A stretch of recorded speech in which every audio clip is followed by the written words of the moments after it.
If the Antichrist is to successfully impersonate the true Messiah, it follows that he also must attempt to rule the world from Jerusalem with what would appear to be eternal rule. Only then can he declare, I am the Messiah. If he is to do that and convince the Jews that he is indeed the Messiah, then it follows logically, number one, he would have to liberate the Holy Land for the Jews. Number two, he would have to bring them back to the Holy Land to reclaim it as their own. Number three, he would have to restore a state of Israel in the Holy Land and get them to believe that this is the holy Israel of David and of Solomon, alayhi salam. Of course it would not be. It would be an impostor. Then they would be convinced. And finally, he would have to cause that state of Israel to become the ruling state in the world. Only then would he be able to rule the world from Jerusalem. Then he can get up and say, I am the Messiah. And they would believe that he is indeed the Messiah. And then he could rub his hands and he can say, mission accomplished.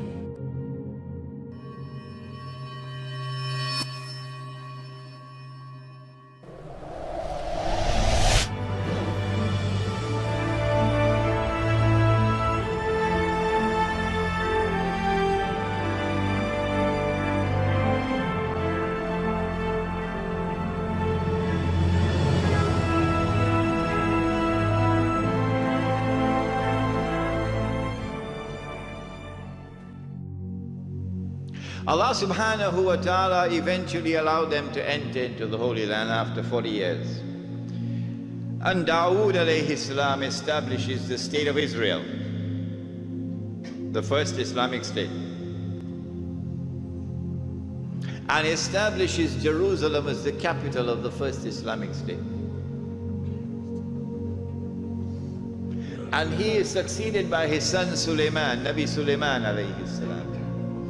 And he builds the masjid in the capital city of the Islamic State.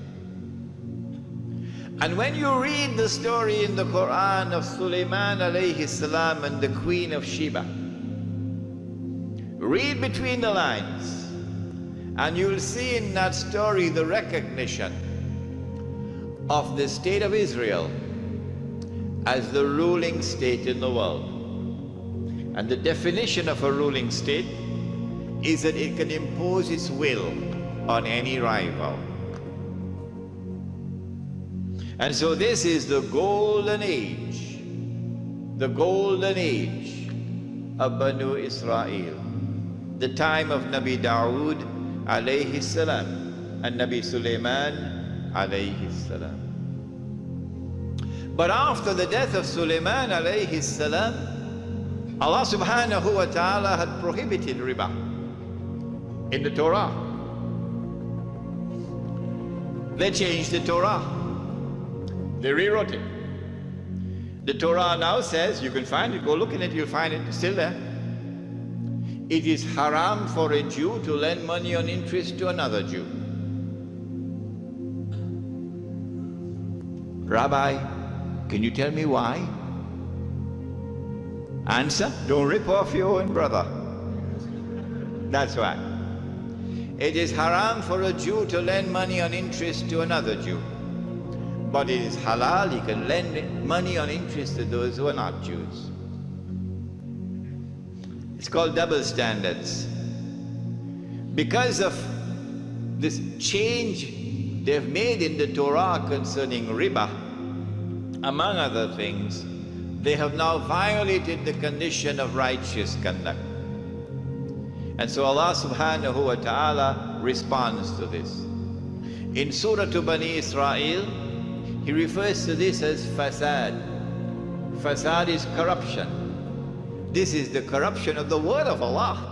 وَقَضَيْنَا إِلَى بَنِي إِسْرَائِيلَ فِي الْكِتَابِ لَتُفْسِدُنَّ فِي الْأَرْضِ مَرَّتَيْنِ وَلَتَعْلُنَّ عُلُوًّا كَبِيرًا. That we recorded it in the Torah,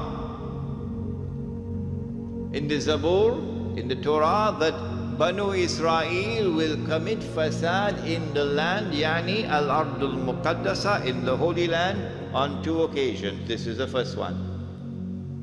Allah subhanahu wa ta'ala responded to it by sending an army from Babylon. An army that worshipped the sun and the moon and the stars and idols. So these ibad are sent by Allah subhanahu wa ta'ala. And they destroy the state of Israel. And they destroy the masjid. And they take Banu Israel into slavery in Babylon. And so now they're weeping by the rivers of Babylon. Allah subhanahu wa ta'ala sends a prophet, Isaiah. He sends many other prophets, but this one in particular, to communicate a divine promise. What is the promise?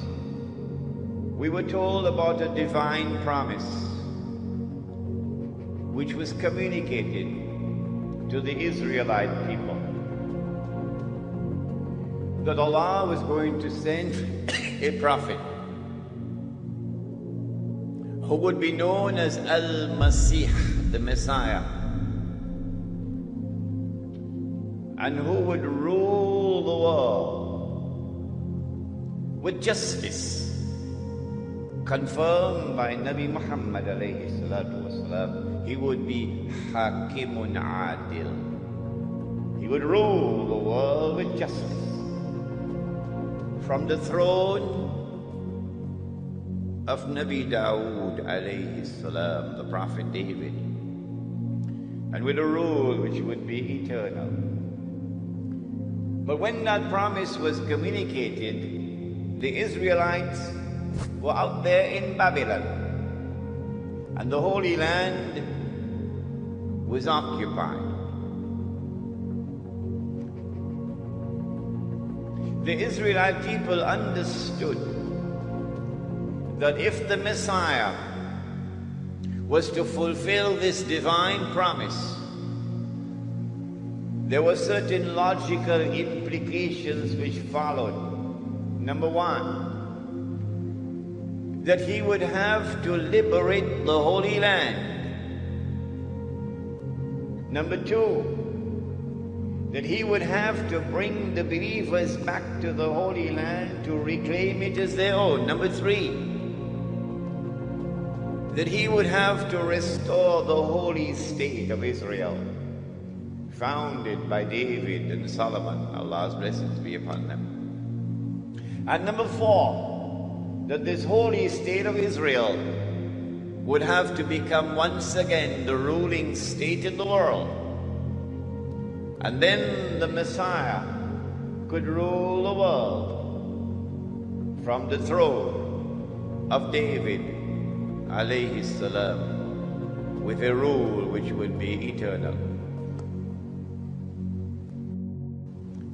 After almost 100 years in Babylon, suddenly things began to happen, and the Holy Land was liberated.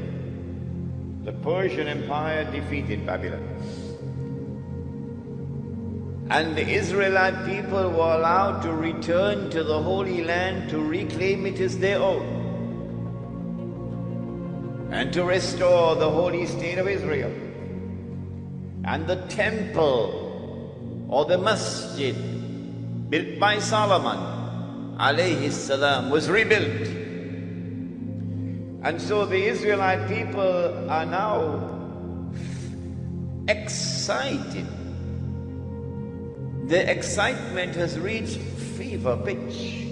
The Messiah must be around the corner. The golden age is coming back. We're going to rule the world one more time. And sure enough, the Messiah came. But when the Messiah arrived, the Son of Mary, while some of them accepted him, the young ones, the poor, the humble, the innocent, فآمن طائفة من بني إسرائيل, the establishment, the rabbis, the priests, rejected him. وكفر طائفة. Why did they reject the Messiah? Answer: because Allah tested them, and because they were seeing with only one eye, they failed the test.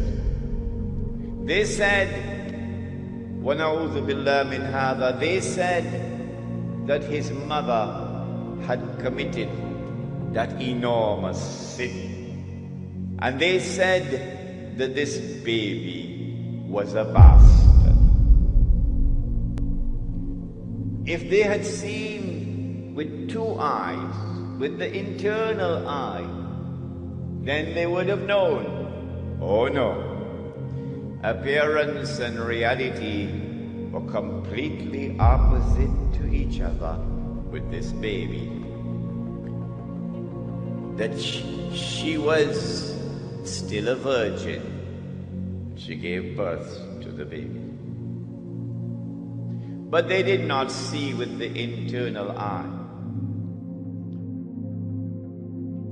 Prophet Muhammad, Allah's blessings be upon him, then informed that Allah had created a being